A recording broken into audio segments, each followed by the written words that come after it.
5000 साल पहले श्रीमद् भागवत गीता में स्वयं भगवान श्री कृष्ण ने इंसान की बर्बादी के 3 ही कारण बताए थे। और आज जितने भी गुनहगार क्रिमिनल्स आपको जेल में मिलेंगे वो सभी के सभी इन्हीं 3 कारणों की वजह से जेल में बंद मिलेंगे। इस वीडियो में कुछ बेहद ही रोचक कहानियां हैं जो इन तीनों कारणों को विस्तार से समझाएंगी। इसके बाद आप खुद पे एक नजर डाल लीजिएगा, कहीं आप में भी तो नहीं है ये 3 विकार। अगर हैं तो सावधान।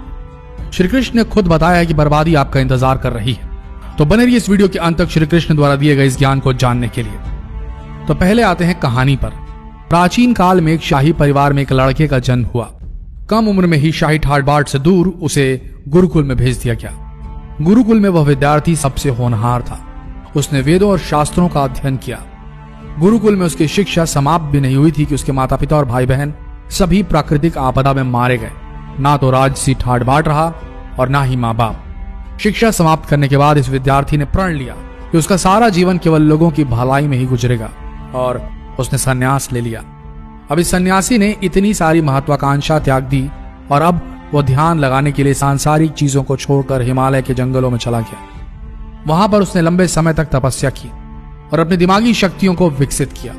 वह सन्यासी जीवन में बहुत खुश था। लोग शिक्षा लेने के लिए उसके पास आते थे और ये सन्यासी लोगों की समस्या सुलझाने में लोगों की मदद करता था। धीरे धीरे इस सन्यासी की चर्चा पूरे नगर में होने लगी। सन्यासी बहुत ही मशहूर होने लगा और उस राज्य का राजा बहुत ही क्रूर व्यक्ति था और राजा ने सन्यासी से मिलने की ठान ली। इस पहली मुलाकात से ही राजा इस सन्यासी से इतना प्रभावित हुआ कि उसने अच्छाई की राह पर चलने की ठान ली। राजा मन ही मन सोचने लगा, अगर ये सन्यासी मुझे चंद मिनटों में ही इतना बदल सकता है तो अगर ये मेरे पास रहने लगे तो मेरी तो जिंदगी ही बदल जाएगी। इसकी सेवा से मेरा जीवन धन्य हो जाएगा। राजा ने सन्यासी से महल में चलने का आग्रह किया। सन्यासी इसके लिए मान गए और राजा सन्यासी को लेकर महल पहुंच गए। वहां राजा ने शाही कमरे में सन्यासी को भोजन करवाया। सन्यासी ने राजा का धन्यवाद किया और जाने की आज्ञा मांगी। राजा ने कहा, आप हमारे बगीचे में हमेशा के लिए रह सकते हैं। मैं आपकी जरूरत की सभी वस्तुएं, खाना, रहना, कपड़ा आदि प्रबंध करवाता हूँ। सन्यासी ने राजा के प्रस्ताव को स्वीकार कर लिया। बगीचे में सन्यासी के लिए कुटिया बना दी गई। सन्यासी काफी साल वहीं रहे। राजा ने भी सन्यासी की खूब सेवा की। कुछ सालों बाद एक दिन अचानक राजा और रानी दोनों ही पड़ोस के राज्य में चले गए और एक सेवादार को सन्यासी की सेवा करने के लिए बोल गए। लेकिन सेवादार बीमार पड़ गया और अगले दिन से आया ही नहीं। सन्यासी को ना तो अब कोई भोजन देने वाला था और ना ही सन्यासी की देखभाल करने वाला था। कुछ दिनों बाद जब राजा वापस लौटे तो सन्यासी ने राजा को खूब डांट लगाई और कहा, गैर जिम्मेदारी की भी हद होती है। जब तुम मेरी जिम्मेदारी उठा ही नहीं सकते थे तो ली ही क्यों भला। राजा ने सन्यासी से क्षमा मांगी और सन्यासी ने फिर भी राजा को काफी कुछ बोला और कुछ देर बाद मामला शांत हो गया। रानी भी ये सब चुपके से देखती रही पर शांत रही। फिर कुछ दिन बाद राजा को राज्य से फिर बाहर जाना पड़ गया। इस बार राजा ने रानी को निर्देश दिया, जब तक मैं नहीं आता आप सन्यासी की जरूरतों का पूरा ध्यान रखें। रानी हर रोज भोजन पकवा के सन्यासी को भेज देती। एक दिन रानी नहाने के लिए गई और सन्यासी को भोजन देना भूल गई। सन्यासी ने बहुत इंतजार किया पर जब भोजन नहीं आया सन्यासी सोच में पड़ गया। सन्यासी ने सोचा वह खुद महल में जाकर दिखे। सन्यासी की नजर रानी पर पड़ी। उसने रानी के अद्भुत रूप को देखा, जिसको देखकर सन्यासी चकित रह गया। रानी की सुंदरता सन्यासी के मन में घर कर गई। सन्यासी इस सुंदरता को भुला न सका। वो खाना पीना छोड़कर अपनी कुटिया में ही पड़ा रहा। उसने अगले दिन कुछ भी नहीं खाया। सन्यासी बहुत कमजोर हो गया था। फिर कुछ समय बाद राजा वापस लौट आए। राजा को सन्यासी के हाल का पता लगा। राजा सीधा सन्यासी के पास पहुंच गए। राजा ने सन्यासी से कहा, आप बहुत कमजोर हो गए हैं और गहरी सोच में डूबे हैं। क्या मुझसे फिर कुछ भूल हो गई है? सन्यासी ने बताया, राजा मैं आपकी रानी की अद्भुत सुंदरता के मोह में पड़ गया हूँ और रानी के बिना जिंदा नहीं रह सकता। राजा ने कहा, मेरे साथ मेरे महल चलिए, मैं आपको रानी दे दूंगा। फिर राजा सन्यासी को लेकर महल चले गया।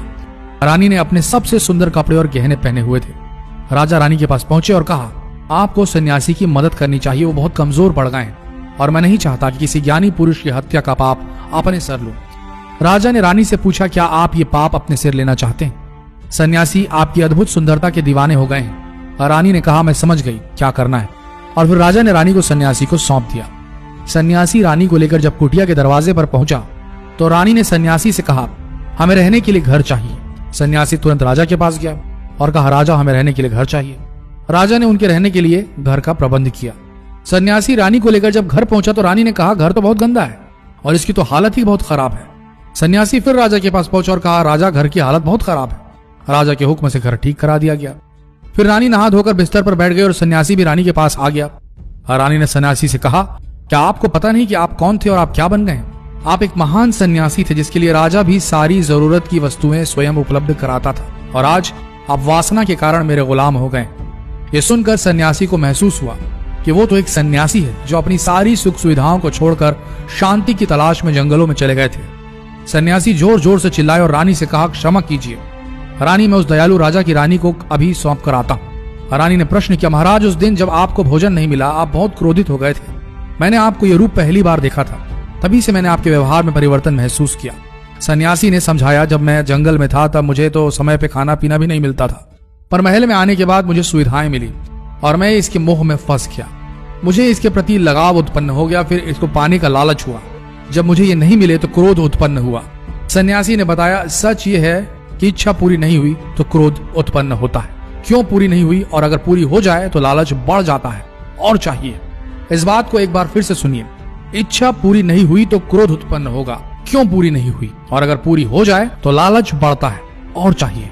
सन्यासी ने बताया, और यही इच्छाओं की पूर्ति मुझे वासना के द्वार तक ले आई और मैं आपके प्रति आकर्षित हो गया।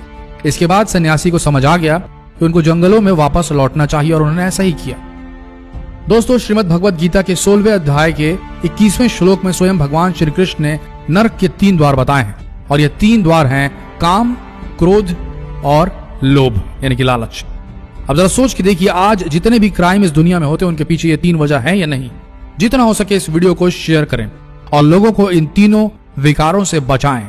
अभी शेयर करें ये वीडियो फेसबुक पर, व्हाट्सएप पर, और जितना हो सके संदेश को भारत भर में फैलाएं।